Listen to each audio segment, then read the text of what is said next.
सभी भक्तों को राधे राधे। स्वागत है आपका अपने गाना चैनल पर। आज हम सुनेंगे कार्तिक माह का 13वां अध्याय।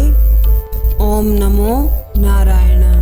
दोनों ओर से गदाओं, बाणों और शूलों आदि का भीषण प्रहार हुआ।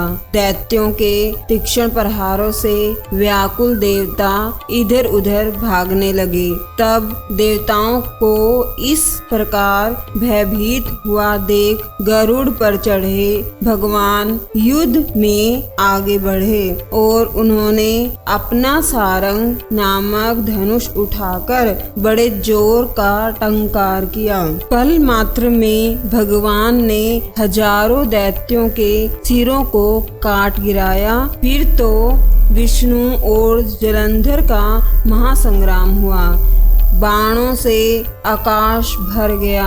लोग आश्चर्य करने लगे। वीडियो पसंद आए तो प्लीज लाइक, शेयर, सब्सक्राइब जरूर कीजिएगा। भगवान विष्णु ने बाणों के वेग से उस दैत्य की ध्वजा, छत्र और धनुष बाण काट डाले। इससे व्यथित हो उसने अपनी गदा उठाकर गरुड़ के मस्तक पर दे मारी। साथ ही क्रोध से उस दैत्य ने विष्णु जी की छाती में भी एक तीक्ष्ण बाण मारा। उसके उत्तर में विष्णु जी ने उसकी गदा काट दी और अपने सारंग धनुष पर बाण चढ़ाकर उसको बिंधना आरंभ किया।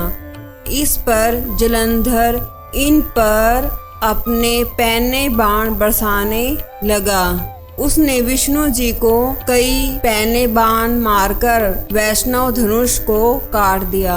धनुष कट जाने पर भगवान ने गदा ग्रहण कर ली और शीघ्र ही जलंधर को खींचकर मारी। परंतु उस अमोघ गदा की मार से भी वह दैत्य कुछ भी चालमान न हुआ। उसने एक अग्निमुख त्रिशूल उठाकर विष्णु पर छोड़ दिया। विष्णु जी ने शिव के चरणों का स्मरण कर नंदन नामक त्रिशूल से उसके त्रिशूल को छेद दिया। जलंधर ने झपट कर विष्णु जी की छाती पर एक जोर सा मुष्टिका मारा।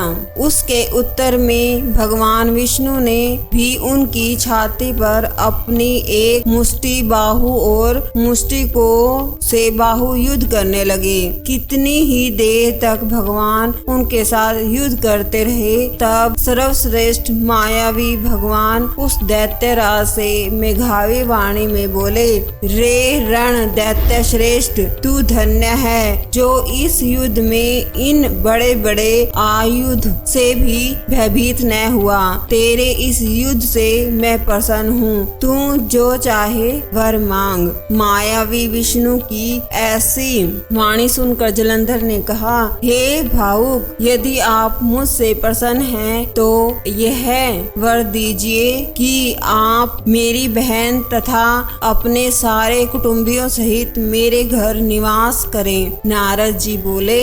उसके ऐसे वचन सुनकर विष्णु जी को खेद तो हुआ, किंतु उसी क्षण देवेश ने तथास्तु कह दिया।